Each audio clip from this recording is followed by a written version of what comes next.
Andretti hits the pits. And John Andretti, there's the cause of those yellow flags as John Andretti up against the wall. Here's Jack Arute. Well, before the display of the full course yellow, Michael Andretti determined that he was going to come into the pits. Michael's away. Let's go to Gary Gerald. Gary? And they finished service on Emerson Fittipaldi, and this is a quick stop, Jack. It was right around 11 seconds, but problem on pit road. Terrible crash. It looked like the Andretti car for a second there as he came over the top of Fittipaldi. On the exit, we had just mentioned that it is Michael, and Michael got way in the air, but he reaches down, takes the steering wheel off. He's okay, but boy, it looked like he got high. Just exactly what we talked about just moments before that, and how careful you have to be when you jump to the pits so very quickly. Look at this. It's going to be a confrontation, I think. Michael Andretti runs back down the center of the pits. That car sits there, and Michael goes right for the Penske pits. Yeah, you bet. Well, it's really too late for any arguments. I know he's mad. It's really sad that it has to happen. Look at him. Look at Michael right there down in the Penske pit saying, what were you thinking? What happened here? Michael Andretti, who was definitely in the fight. Here is Fittipaldi. As he started to move away, they waved him out.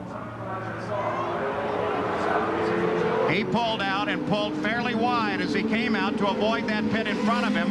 And there came Michael with no place to go, hit the brakes. Fittipaldi didn't have much choice, though. Well, there wasn't any choice. That was, in a way, an unavoidable accident. It's a serious accident. It almost got Michael on his head, but what would Fittipaldi do? He just gave everybody else enough room. He came out. Unfortunately, he squeezed Michael in, but it was not an intentional thing. Well, there's the first substantial incident of this race as an angry Michael Andretti makes the long walk all the way to the pit entrance where his team is. Let's say you're looking at it from Andretti's standpoint. He would say that the Penske men should not have waved Fittipaldi out. Correct? Stan, that's not true. That's maybe what he's thinking, but it's not true. Fittipaldi left plenty of time ahead of time. It's just one of those unfortunate things when two people can't fit in the same pits. Here's Fittipaldi coming back into the pits, and he's rolling through with damage on one side of the car, and Rick Mears had a problem with one of the pace cars. Ran into the tire barrier.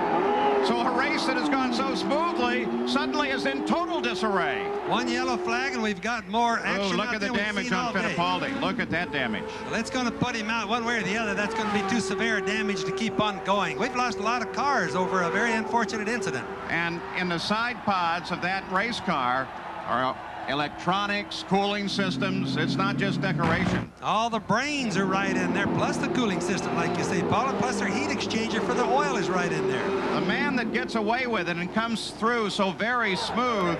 Look at Michael. He doesn't believe it. I have nowhere to go.